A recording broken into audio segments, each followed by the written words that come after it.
It's time for a tech timeout. In this build, we use the Raspberry Pi, and in order to get everything set up on the Raspberry Pi to do the video capture and display the video in the spy glasses, we're not going to really have much of a display to interact with. So I set up the VNC service, which is Virtual Network Computing.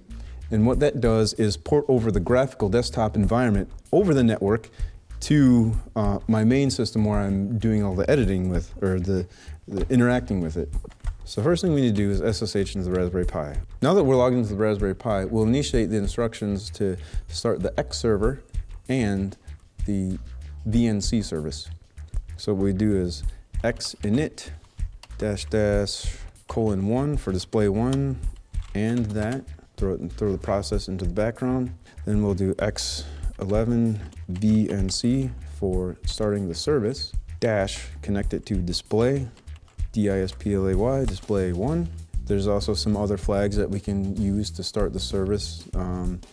There's some security authorization files that we could add to it, but we're just doing this for demonstration purposes. If you want to, you could check the man pages of X11 VNC. And then starts the server, starts the service. And now to connect to the VNC server, we'll do VNC Viewer. There are a number of different VNC clients and servers. These are the ones we're using, X11, VNC, and VNC Viewer.